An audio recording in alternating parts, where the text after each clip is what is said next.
काङ्ग्रेसले गलत्यायो भने एमालेसँग एकता गठबन्धन भएर जान पनि सकिन्छ भन्दै हुनुहुन्छ। गठबन्धनको सरकार छ नेपाली काङ्ग्रेसको। यो अन्योलता किन छ प्रचण्डमा भन्ने तपाईँलाई लाग्छ? यो निर्वाचनबारे प्रचण्डजी लगायत गठबन्धनको अन्योलता के हो बताइदिनुहोस् न। वास्तवमा अहिले यो सरकारको गठबन्धनकै बारेमा प्रश्न उठाउने हो भने तपाईले सत्ता साझेदारी गर्न, सत्ता स्वार्थ सुख उपभोग गर्न तपाईले आफ्ना राजनीतिक मूल्य मान्यता सिद्धान्त नीति निष्ठाहरूलाई परित्याग गर्नुभयो र नेपालमा साँच्ची भन्ने हो भने सिद्धान्तको आधारमा राजनीति गर्ने राजनीतिक दलहरू नै देखिएनन्। गठबन्धन बारेमा कुरा गर्दा केही आम सञ्चारका मान्छेहरू प्रति प्रश्न गर्नुहुन्छ, जिज्ञासा राख्न त पाइयो। अरू देशमा पनि गठबन्धन त हुन्छ नि भनेर भन्नुहुन्छ। अब जस्तै भारतमा आम आदमी पार्टी र अर्को कुनै पार्टी गठबन्धन गरे, त्यस्तै बीजेपी र एउटा कृषि क्रान्तिवाला पार्टी गठबन्धन गरे भनेदेखि त्यसमा सिद्धान्तको सङ्कट हुँदैन। तर यहाँ सर्वहाराको अधिनायकवादलाई मान्छौँ भनेर 17,000 मान्छेको शहादत गर्नेहरू त्यो 17,000 नेपाली जनताको शहादत पछि सिद्धान्तै परित्याग गरेर संसदीय राजनीति भाषमा गए र गएको स्थानीय निकायको निर्वाचनमा चितवन महानगरपालिका, भरतपुर महानगरपालिकामा रेणु दाहाललाई भोट हाल्नका लागि नेपाली काङ्ग्रेसहरूलाई अब के भयो त्यसको बारेमा आफ्नो ठाउँमा छ। जब निर्वाचनको बेलामा काङ्ग्रेसले माओवादीलाई भोट हाल्नुपर्ने र प्रजातन्त्र भनेको यो गरिबहरूको काँधमा चढेर सत्ता दोहन गर्ने यो साम्राज्यवादी सामन्ती संस्था हो, सिद्धान्त हो भन्ने र तपाईँ हामी भनेको गरिबको पार्टी हौँ, सर्वहाराको अधिनायकवाद हौँ भन्ने, अनि पार्टी खोल्ने बेलामा तपाईँ काङ्ग्रेस हुने, म एमाले हुने, ऊ कम्युनिस्ट हुने। चुनाव उठ्ने बेलामा चाहिँ त्यहाँ काङ्ग्रेस उठेको छ, अब त्यहाँ माओवादी नउठ्नु। अब माओवादीले काङ्ग्रेसलाई भोट हाल्नु भने पार्टी किन चाहियो? त्यसकारण यो गठबन्धन जे भनिएको छ यो वास्तवमा बहुदलीय सैद्धान्तिक लोकतान्त्रिक प्रजातान्त्रिक पद्धतिको प्रतिकूल छ। जोसँग टाँसिएर भए पनि, जोसँग रहेर भए पनि यदि तपाईलाई सत्ता दोहनै गर्नु छ भने, मैले त्यसैले भन्ने गरेको छु, राजा महेन्द्रले 2017 सालमा निर्दलीय पञ्चायती व्यवस्था जे लिएर आएका रहेछन्, अहिले ठ्याक्कै दलविहीन अभ्यास होइन यो। नभए म काङ्ग्रेस, मलाई शेरबहादुर देउवाले माओवादीलाई भोट हाल भन्ने को थियो र म हाल्छु भने म किन काङ्ग्रेस? म माओवादी अनि मलाई पुष्पकमल दाहालले चाहिँ होइन काङ्ग्रेसलाई भोट हाल भनेर भन्छ भने, अनि सर्वहाराको अधिनायकवाद भन्ने कुरा किन चाहियो? म एकीकृत समाजवादी माधव नेपालजीको पार्टी हिजो खड्ग ओलीसँग सँगै बस्दा सी चिनफिङ विचारधाराद्वारा चाहिँ हामी नेपालमा कम्युनिस्ट राज्य सत्ता चलाउँछौँ भन्थ्यो। अहिले सबै को कम्युनिस्ट, को काङ्ग्रेस, को सिद्धान्तवादी, को आदर्शवादी, को मधेसवादी, केही चाहिएन भने यो देशमा बहुदलीय प्रणालीको योभन्दा भद्दा मजाक के हुन सक्छ? किनभने सबै राजनीतिक दललाई त्रास छ, अब नेपाली जनताले मलाई मत दिँदैनन्, अब एमसीसी को कारणले मलाई मत दिँदैनन्। नेपाली काङ्ग्रेस आफूले एमसीसी पास गर्नलाई निर्णायकत्व लिएको कारणले अमेरिकी शक्तिको आवरणमा निर्वाचनमा जान खोजेको होला। हिजो एमसीसी पास नगरी जस्ताको तस्तै पास गर्दिन संशोधन नगरी भन्दाखेरि जुन अहिले थर्किएर डोनाल्ड लुको फातेमा सुमारको टाङमुनि छिरेर एमसीसी पास गरेछ, अब कम्युनिस्टहरूले मलाई भोट दिँदैनन् भनेर तिनीहरूले सिद्धान्त, नीति, नैतिकता, पद्धति, प्रणाली, बहुदलीय प्रणालीकै धज्जी होइन यो। यस कारणले गर्दाखेरि नेपालमा सैद्धान्तिक राजनीति नरहेपछि जहाँ नीति नै छैन त्यहाँ राजनीति कसरी हुन्छ? राज्यको त नीति हुनु पर्यो नि, राष्ट्रको नीति हुनु पर्यो नि। हिजो तपाईँ एमसीसी राष्ट्रघात हो भन्ने मान्छे, हिजो तपाईँ यही ज्ञानेन्द्र बहादुर कार्की धेरैचोटि मैले भ्रिकुटी अनलाइनलाई रिक्वेस्ट निवेदन गरेकै छु, अमेरिकाको वर्तमान कानुन र भविष्यमा बन्ने नीतिको उल्लङ्घन गर्न पाइँदैन भन्ने कागजमा तपाईँले पार्लियामेन्टमा बसेर सही गर्नु भएन। अनि अमेरिकाको कानुन मान्छु भनेर तपाईँले सही गर्नुभयो भने नेपालमा संसद किन चाहियो? नेपालमा सरकार किन चाहियो? चुनाव किन चाहियो? यसै कारणले गर्दाखेरि यो जस्तो ठुलो राजनीतिक, सैद्धान्तिक र राष्ट्रिय विचलनको अर्को प्रश्नै हुन सक्दैन, एउटा भद्दामा जाएको। विशेष गरी यो एउटा पाटो हो। अर्को पाटो अहिले ज्वलन्त रूपमा छलफल गर्नुपर्ने विषय, प्रधान न्यायाधीश चोलेन्द्र शमशेर जबरालाई महाभियोग दर्ता गराएर त्यसमा छलफलै नगरी त्यसलाई टुङ्गो नै नलगाइकन संसद अन्त्य गरियो, संसद बन्द गरियो, संसद अधिवेशन स्थगित गरियो। अलपत्र भयो महाभियोग, अनिर्णित भयो संसद। यो किन हठात यसरी बन्द गरियो? कहाँ पुग्यो यो महाभियोगको कोर्स? अब के लिन्छ यसले बताइदिनुहोस् त। तपाईँ कानुनको ज्ञाता पनि हुनुहुन्छ। अब पदमा रहेको व्यक्तिलाई महाभियोग लगाउने हो।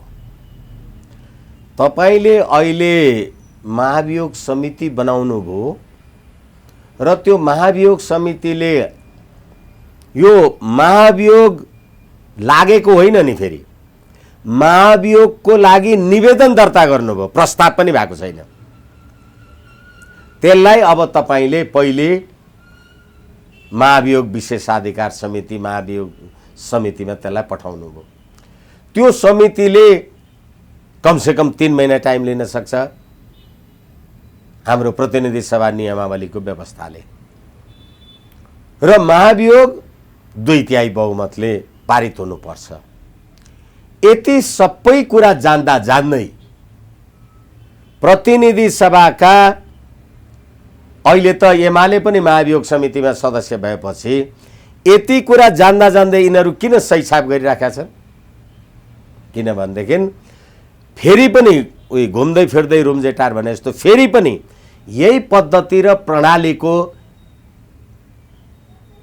उपहास, हाँसो चाहिँ फेरि पनि देखिन्छ। तपाईँले महाभियोगको लागि प्रस्ताव लिएर आउनुभयो, त्यो पास नगरुन्जेल तपाईँले प्रधान न्यायाधीशलाई अथवा महाभियोग लागेको पदाधिकारीलाई पदमुक्त गर्न सक्नुहुन्न। तपाईँको महाभियोगको प्रक्रिया 3 महिना, 4 महिना, 6 महिना, 8 महिना जान्छ, तबसम्म महाभियोग लाग्ने पदाधिकारी पदमै हुँदैन, महाभियोगको औचित्य के हुन्छ? समाप्त हुन्छ।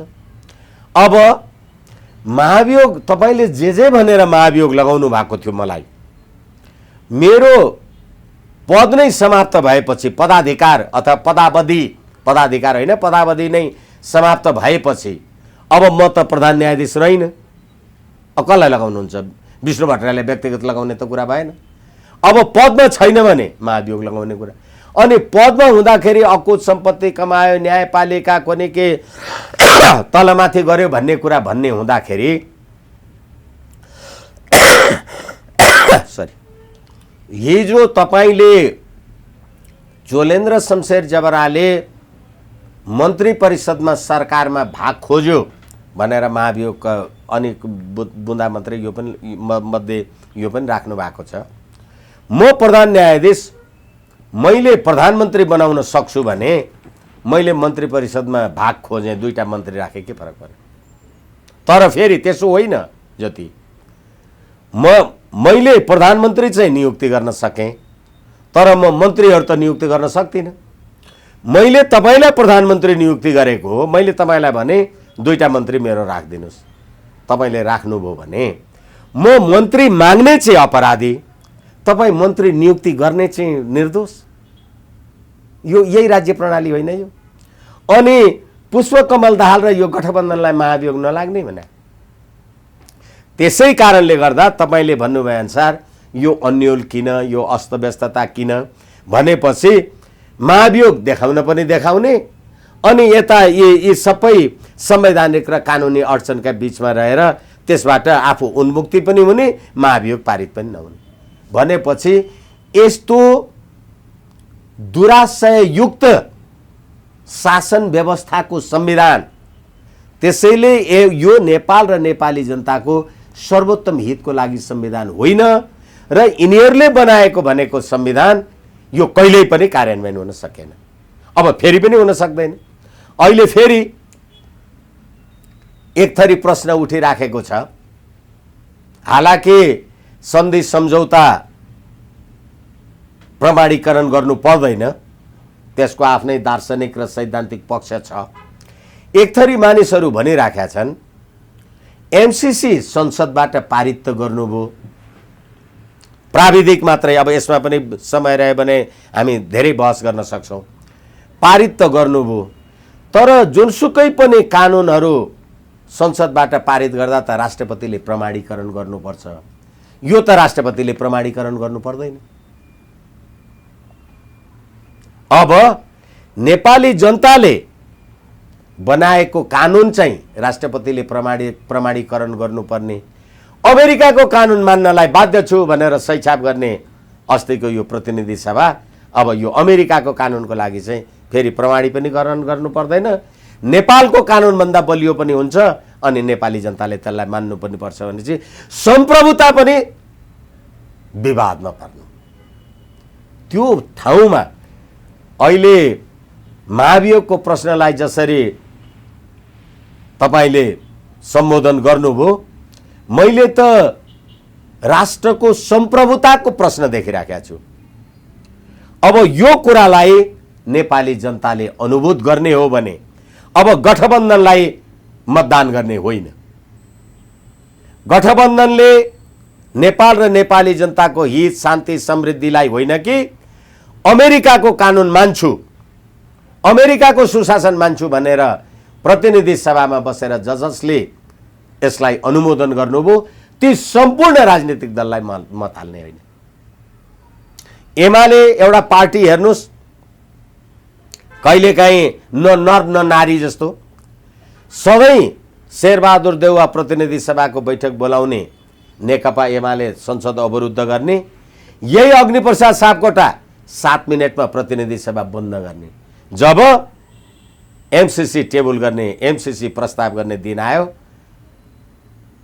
एमाले अवरोध गरिरहे पनि संसद चलिरहने, अग्निप्रसाद सापकोटा 7 मिनटमा अन्त्य पनि नगर्ने, अनि त्यहाँबाट एमसीसी पास पनि हुने। हेर्नुस् त, अनि त्यस दिन चाहिँ 5 घण्टा संसद चल्ने। अरू दिन जुन दिन एमसीसी पास हुँदैन अथवा जुन दिन यो एजेन्डा आएको थिएन, एमसीसी आएको थिएन, त्यतिखेर चाहिँ 5 मिनट 7 मिनट प्रतिनिधि सभा चलेर बन्द हुने। तर के भने दिनको 1000, 1500, 2500 ट्याक्सी खर्च र बैठक भत्ता लिने। यी सम्पूर्ण पतित भएनन् भने। अनि यो ठाउँमा, यो देशमा, यो परिस्थितिमा, यो परिदृश्यमा हामी महाभियोगको चिन्ता गरिरहेका छौँ। एउटा गीत छ नि, यहाँ देशको छ चिन्ता तिमी माया माया भन्छौ, साँच्चै नबुझ्ने हौ कि नबुझे जस्तो गर्छौ।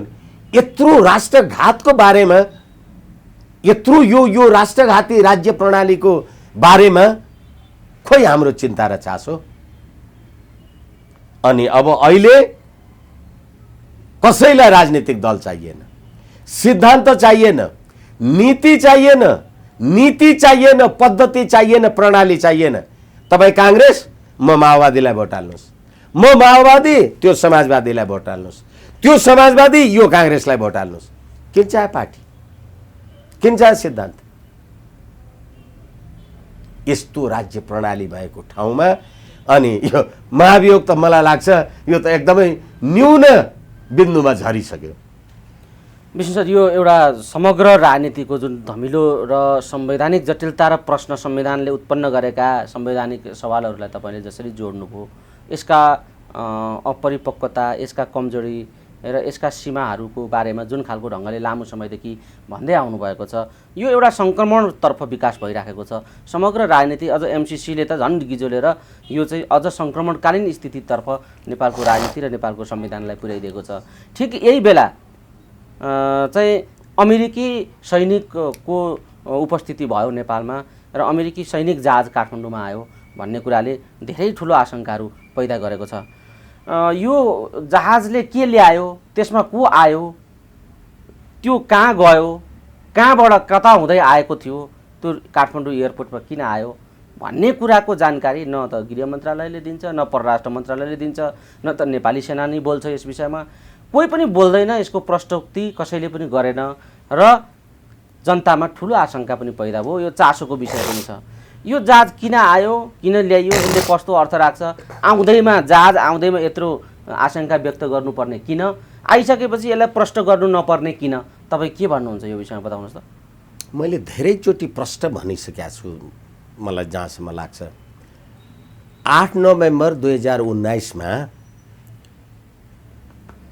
नेपालका तत्कालीन उपप्रधान तथा रक्षा मन्त्री ईश्वर पोखरेल, परराष्ट्र मन्त्री प्रदीप गेवाली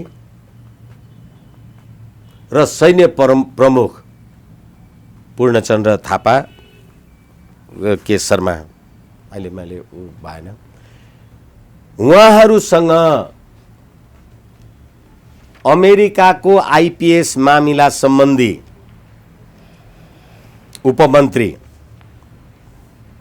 पूर्णचन्द्र थापा नै हो, उपमन्त्री ऱ्यान्डल श्राइबरले के भन्नुभयो भने हामी नेपालसँग रक्षा सम्बन्धमा पनि सहकार्य गर्न तयार छौँ भन्नुभयो। उहाँले त्यो भन्नु भएपछि एमसिसी जुन रूपले अगाडि बढ्यो, जुन रूपले आयो, त्यो अब सबै कुरा दोहोऱ्याएर तेह्र्याएर भनिराख्ने जरुरी छैन। तर एउटा कुरा चाहिँ याद हुनु पर्यो, भ्रिकुटी अनलाइन आम सञ्चार मार्फत आम नेपाली जनतालाई याद हुनु पर्यो, तपाईले एमसिसी परियोजना लागू गरेपछि, म फेरि पनि दोहोऱ्याएर भन्दैछु, एमसिसी परियोजना भनेको नेपाल र अमेरिका बीच भएको, अब यहाँ भारतको पनि कुरा आउँछ अहिले गरौँला, भएको एउटा सम्बन्ध अथवा एउटा के सम्झौता जे भनौँ, त्यसको सैद्धान्तिक अर्थ के हो? त्यसमा दुई देशको सम्प्रभुताको प्रयोग भएको छ। अमेरिकाको सम्प्रभुताको प्रयोग गरेर अमेरिकी शक्तिले सही गरेको छ, नेपालको सम्प्रभुताको शक्तिको प्रयोग गरेर नेपाल सरकारले सही गरेको छ भनेपछि त त्यो सम्झौता दुईवटा सम्प्रभु सम्पन्न राष्ट्रहरूको बीचमा भएको सम्झौता हो। त्यसलाई तपाईँ एक्लै संशोधन गर्न सक्नुहुन्न, तलमाथि गर्न सक्नुहुन्न। अब त्यो 1979 को Vienna convention on law of ट्रिटिजको दफा 31 यो जे भनेको छ, फेरि यसमा अर्को लामो कुरा हुन्छ। तर के हो भने अब तपाईले त्यो व्याख्यात्मक टिप्पणी भन्नुभयो, हालाकि यो दासत्व टिप्पणी हो, त्यो पनि फेरि कुरा गर्दा लामो हुन्छ। व्याख्यात्मक टिप्पणीको आधारमा तपाईले जे पास गर्नु भएको छ, एमसिसी संशोधन गर्न त सक्नु भएन नि, व्याख्या पो गर्नुभयो त, त्यसलाई अझ स्पष्ट गर्छु भन्नुभयो। भनेपछि अब एमसिसी लागू भएको ठाउँमा नेपालको कानुन लाग्दैन र त्यो एमसिसी को दफा 6 को उपदफा 8 त्यहाँभित्र हुने कुनै काम, कार्यवाही, गतिविधि, फौजदारी कसुर, हत्या, बलात्कार जे हुन्छ तपाईँ चेक गर्न सक्नुहुन्न भनिसकेपछि एमसिसी परियोजनाको लागि यो जहाज आयो भनेपछि अब तपाईँ त्यहाँ कसरी प्रवेश गर्न पाउनुहुन्छ? तपाईले पास गरेपछि आयो नि, अस्ति किन आएन? र फेरि के भने जुन व्याख्यात्मक टिप्पणी तपाईले गर्नुभयो अमेरिकाले जसरी नेपालको प्रतिनिधि सभाले संसदले व्याख्यात्मक टिप्पणी गरेर हामीले अनुमोदन गर्यौं भने अमेरिकाको पार्लियामेन्टले अनुमोदन गर्यो, अमेरिकाले त्यो व्याख्यात्मक टिप्पणीलाई मान्यो। अनि अब अहिले तपाईँ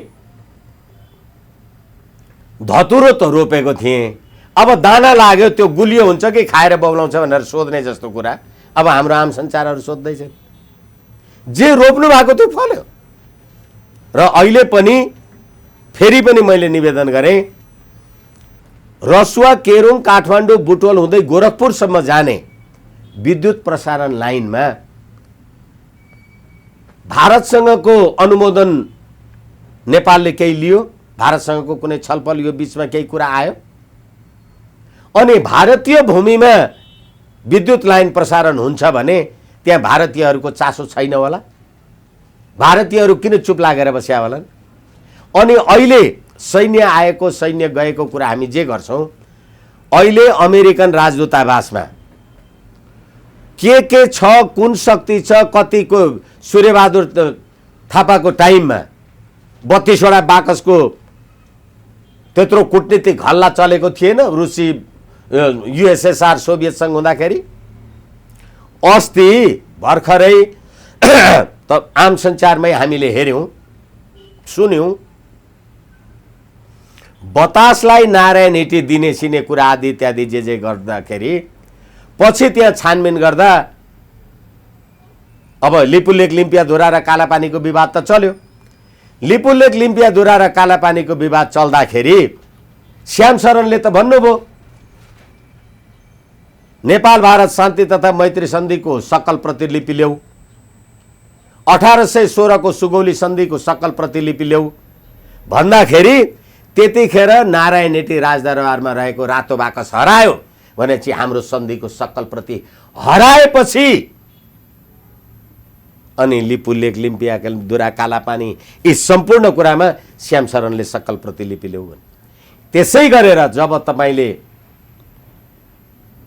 एमसीसी पास गर्नुभयो र त्यो एमसीसी प्रोजेक्ट अथवा एमसीसी कम्प्याक्टको दफा 6 को उपदफा 8 त्यहाँ आएका कुनै कुरामा तपाईँ छानबिन गर्न पाउनुहुन्न र एमसीसी प्रयोग भएको क्षेत्रमा नेपालको कानुन प्रयोग हुँदैन भनेपछि एउटा देशमा दुईटा सम्प्रभुता भयो कि भएन?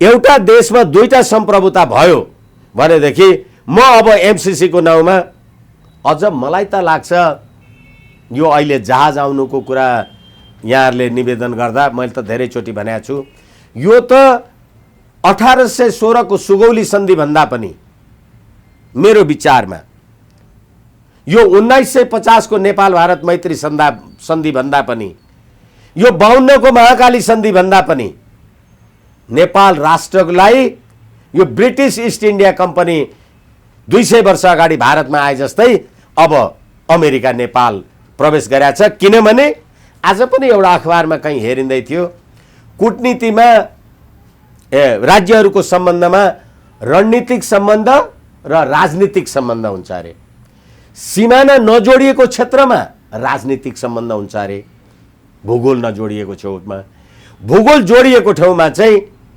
रणनीतिक सम्बन्ध हुन्छ अरे।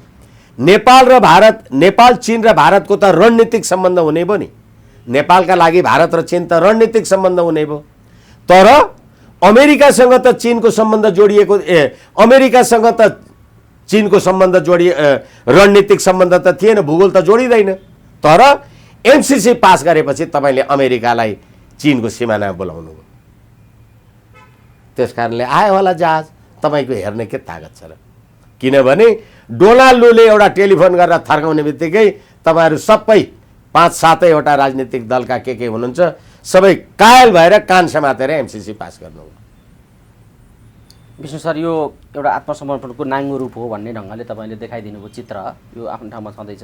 तर यही बेला यो जहाज पनि आयो, राजनीति पनि यसरी गिजोलिएको छ, ठ्याक्कै यही बेला प्रचण्डले अर्को आतंक पनि सिर्जना गर्नुभएको छ, त्रासको आतंक। उहाँले म माथि भौतिक रूपमै आक्रमणको षड्यन्त्र भइरहेको छ भन्ने कुरा, आफूलाई आक्रमण गर्ने षड्यन्त्र भइरहेको छ भनेर प्रचण्डले एउटा खालको यो खालको एउटा आतङ्कित मनोविज्ञान बाहिर छरिदिनु भएको छ र अभिव्यक्ति दिनुभएको छ। यो किन उहाँ यसो भनिराख्नु भएको छ यही बेला, यो अलिकति बताइदिनुहोस् त छोटकरीमा। अब प्रश्न के हो भने पिउँछ भन्छौँ कि हामी, तपाईँलाई पटक पटक तपाईँले एकचोटि केपी शर्मा ओलीजीलाई भन्नुभयो जतिखेर विप्लव माओवादी, तपाईँ केपी शर्मा ओलीकै पार्टीमा हुनुहुन्थ्यो नेकपामै, विप्लव माओवादीका कार्यकर्ताले हाम्रो जाउला खेलको एनसेल टावरमा बम ब्लास्ट गर्दाखेरि एउटा कुनै नागरिक मर्यो, अनि त्यो मर्दाखेरि त्यो मरेको नागरिकलाई के उपचार दिने थाहा छैन। तपाईँले गएर केपी शर्मा ओलीलाई, प्रधानमन्त्रीलाई भन्नुभयो पुष्पकमल दाहालजी अब विप्लवले मलाई मार्ने भयो, त्यसकारण मेरो सुरक्षा दस्ता बढाऊ। अनि त्यतिखेर मैले भनेको थिएँ विप्लव र पुष्पकमल दाहालजी उहाँहरू सँगै भएर 17,000 नेपाली जनता मारेर गणतन्त्र ल्याए भन्नुभयो। गणतन्त्र ल्याएको राजा चाहिँ गाडी चढेर एक्लै थोत्रे गाडी चढेर सडकमा हिँडिराखेको छ। विप्लवले मारे त ज्ञानेन्द्रलाई मार्नुपर्ने नि, प्रचण्डलाई किन मार्छ? ठिक त्यस्तै अहिले फेरि प्रचण्डले, किनभने जतिखेर डोनाल्ड लूले उहाँलाई 5वटा कुरा भनेर थर्काउनु भयो, एमसीसी यस कि नो भन्नुहोस्, 1, एमसीसी को लागि समय थपिँदैन, 2, संशोधन हुँदैन, 3, यो मान्नु भएन तपाईँले भने नेपाल अमेरिका सम्बन्धमा पुनर्विचार हुन्छ भन्ने बुझ्छौँ हामी, 4, त्यति पनि गर्नुहुन्न तपाईँ भने तपाईँहरू चीनको पोल्टामा पर्नु भएको छ। भनेपछि डोनाल्ड लूले त्यो भनेको हप्ता दिन बित्ता नबित्ता तपाईँले एमसीसी पास गर्नुभयो कि भएन? अनि अहिले अब एमसीसी पास गरिसकेपछि होइन मलाई त अब यो अर्को शक्तिले मलाई त मार्न लाग्यो, मेरो त भौतिक आपत्ति भयो, आतंक भयो भने त तपाईँले त पास गर्नुभएको छ नि, अमेरिकाको वर्तमान कानुन र भविष्यमा बन्ने नीतिको उल्लङ्घन गर्न पाइँदैन भन्ने एमसीसी पास गर्नुभएको छ। र एमसीसी को दफा 1 लक्ष्य र उद्देश्यमा नेपालको सुशासन, आर्थिक हित र समृद्धि भनेर लेखा छ। नेपालको सुशासन अमेरिकालाई जिम्मा लगाउनु भएको छ। अनि तपाईँ आफूले खनेको खाल्डोमा आफू पर्ने हो कि भन्ने त्रास, तपाईँका हिजो जनयुद्धका लडाकु भाइ केटाकेटीहरूको पीडा, आक्रोश, मलाई त प्रचण्डलाई एउटा कुरामा त धन्यवाद दिन पनि मन लाग्छ। धन्य यत्रो पारिवारिक जे हाल छ उहाँको, कसैको स्वास्थ्य शरीरको बारेमा चाहिँ फेरि टिप्पणी नगरौँ, त्यति इनह्युमेन हुने, त्यति अमानवीय हुने कुरा होइन। एउटा त्यो मानवीय संवेदनशीलता आफ्नो ठाउँमा छ, तर राजनीतिक प्रश्नहरू गर्दा यत्र सम्पूर्ण कुराहरूको बावजुद धन्न तपाईँ पागल हुनु भएको छैन। यो सधैँ मानिसले गर्ने कामै होइन। पार्टीमा जाने तपाईँले 29 नोभेम्बर 2021 मा एमसीसी मुख्यालयलाई लेखेको चिठीमा के लेख्नु भएको छ? म माओवादी केन्द्रको अध्यक्ष पुष्पकमल दाहाल, वर्तमान सत्ता गठबन्धनको घटक, म शेरबहादुर देउवा, वर्तमान सरकारको प्रधानमन्त्री र नेपाली काङ्ग्रेसको सभापति, हामी दुईटै भएर एमसीसी पास गर्छौँ भन्ने प्रतिबद्धता लिएको तपाईँको पार्टीले के गर्यो भन्ने कुरा त डोनाल्ड लूहरूले त देख्नुभयो नि, तपाईँको हैसियत थाहा भयो नि। अनि अमेरिकाको आतंककारी सूचीमा परेको मान्छे तपाईँ, बाबुराम भट्टराईजी लगायत तपाईँहरू, अहिले अमेरिकाले आतंककारी सूचीको नाउँ पो तलमाथि गरे होला त, प्रचण्डजीलाई आतंककारी होइन त भनेको छैन। यसै कारणले अब तपाईँ न अमेरिकाको आतंकवादी सूचीबाट बाहिर निस्किन सक्नुहुन्छ, न तपाईँ 17,000 नेपाली जनता मार्दाखेरि संसदीय प्रजातन्त्र र अमेरिकी साम्राज्यवादको विरुद्धमा सुरुङ युद्ध गर्ने भाइहरूलाई जुन तपाईँले प्रयोग गर्नुभएको थियो, न तिनीहरूको आँखाको तारोबाट बच्न सक्नुहुन्छ। प्रारब्धले जे बताउँछ ठेगान छैन, जे पनि हुन्छ।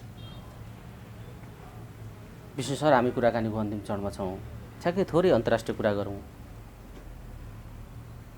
जसरी नेपालमा अमेरिकी सैनिक जहाज आयो भनेर चर्चा छ, अब उसै नै आयो, के ल्यायो त्यो अर्को विषय हो, कसैले प्रश्न पारेको छैन, आशंका जे गरे पनि हुन्छ, शङ्काको सुविधा जे पनि गर्ने छ गरिराखेका छन् मान्छेहरूले, म त्यतापट्टि धेरै जान्न। तर आज नेपालमा जुन खालको राजनीतिक घटनाक्रम घटिराखेको छ र परिस्थिति जे बनिराखेको छ, ठिक यही बेला उत्तरको छिमेकी चीनका राष्ट्रपति सी जिनपिङ र अमेरिकाका राष्ट्रपति बाइडेन बीच करिब 5 घण्टाभन्दा लामो छलफल भयो, कुराकानी भयो भन्ने कुरा सार्वजनिक भएको छ मिडियाहरूमा। के कुराकानी भयो होला अहिलेको अन्तर्राष्ट्रिय राजनीतिक परिवेशमा? तपाईँ यसलाई कसरी अनुमान गर्नुहुन्छ र यसले के सन्देश दिइराखेको छ? यो वार्ताले के सन्देश दिइराखेको छ बताउनुहोस् न। यो वार्ताले हुन्छ, अब यो वार्ता पनि हाम्रो पनि त चासोको विषय होला। यो अनुमानको विषय हो। मलाई लाग्छ युक्रेन, रुस, अमेरिका, चीन र भारत एसियाका सर्वाधिक शक्तिशाली राष्ट्रहरू हुन् र अहिले रुसले युक्रेनमाथि गरिराखेको दबदबाको बारेमा पनि अब विश्व जगत, यो शक्ति जगत त जानकार हुने नै भयो। अनि यसै कारणले गर्दाखेरि मलाई लाग्छ जसरी नेटोको सदस्यता लिने भनेर युक्रेनले भन्दाखेरि रुसले आक्रमण गर्यो, त्यसै गरेर अमेरिकाको वर्तमान कानुन र भविष्यमा बन्ने कानुनको उल्लङ्घन गर्न पाइँदैन, अमेरिकी नीतिको उल्लङ्घन गर्न पाइँदैन भनेर तपाईँले जे एमसिसी पास गर्नुभयो, हुनसक्छ युक्रेनले नेटोको सदस्यता लिए जस्तो अमेरिकाको पोल्टामा जसरी ज्ञानेन्द्र बहादुर कार्कीले 2078 भदौ 19 गते पत्र लेखेर सोध्नुभयो कि यो व्यवस्थाले नेपालको सम्प्रभुता अमेरिकाको नियन्त्रणमा परेको देखियो भनेर जे भन्नुभएको छ, त्यो अमेरिकाको नियन्त्रणमा नेपालको सम्प्रभुताको प्रश्न उठ्ने बित्तिकै यो कुरामा चाहिँ तपाईँ सजग हुनुहोला। यो कुरामा हाम्रो गम्भीर चासो छ र अमेरिकाले नेपालमा धम्कीपूर्ण राजनीति प्रयोग गर्यो, धम्कीपूर्ण कूटनीति प्रयोग गर्यो भनेर अमेरिकाका चीनका परराष्ट्र विज्ञले त त्यतिखेर भनेकै हुन्। त्यही धम्कीपूर्ण कूटनीतिको बलमा एमसिसी पास भएको बेलामा उहाँहरूको बिचमा कुरा कहिले भएको छ? जब चीनका विदेश मन्त्री 11 गते नेपाल आउँदैछन्। यसै कारणले गर्दाखेरि अब बिआरआईमा चीनले पनि यदि अमेरिकाले यस्तै शेरबहादुर देउवाहरूलाई थर्कायो भने यिनीहरू के गर्ला? आखिर धुलो पिठो त हामी नै हुन्छौँ। नेटोको सदस्यता लिने नाउँमा अहिले जसरी युक्रेनको जुन हालत रुसले गरेको छ र अब ककलले युक्रेनलाई बचाउने हुन् थाहा छैन, तर हाम्रो त अस्ति फागुन 15 गते संसदमा यो राष्ट्रघाती एमसिसी पास गर्दै गर्दा त भने नि संसारका 116वटा राष्ट्रले शान्ति क्षेत्र मानेको देश नेपाल आज अमेरिकी साम्राज्यवादमा पुग्यो भनेर त यिनै माओवादी, यिनै प्रचण्डका संसद सदस्यले भनेनन्। अनि आज प्रचण्डजी आफ्नो शरीरको भौतिक खतरा देख्नुहुन्छ अनि जो बाइडेन र सी जिनपिङ जे कुरा गर्नुहुन्छ, यिनै प्रचण्ड र केपी शर्मा ओली होइनन्। हामी सी जिनपिङ विचारद्वारा नेपालको राजनीति चलाउँछौँ। आज वर्ष दिन पुग्दा नपुग्दा कसको विचारधाराद्वारा आउनु? त्यसैले हुनसक्छ यसबारेमा अत्यन्त ठुलो चीनको चासो, जुन रणनीतिक कुरा मैले गरेँ, रणनीतिक र राजनीतिक भनेर जुन कूटनीतिक भाषामा भन्ने गरिँदो रहेछ, जुन रणनीतिक चीनको रणनीतिक क्षेत्रमा अमेरिकाको राजनीतिक क्षेत्र जे प्रवेश गरेको छ त्यसको बारेमा कुरा भएको हुनसक्छ होला। हवस् विष्णु सर, यी समग्र विषयहरूलाई कति विश्लेषणात्मक ढङ्गले, कति यथार्थपरक ढङ्गले, कति शङ्काका सुविधाका बीच पनि हामीले कुराकानी गर्ने एउटा अवसर प्राप्त गऱ्यौँ। यो महत्त्वपूर्ण समय र संवादका लागि यहाँलाई धेरै धेरै धन्यवाद छ। हवस्, धन्यवाद।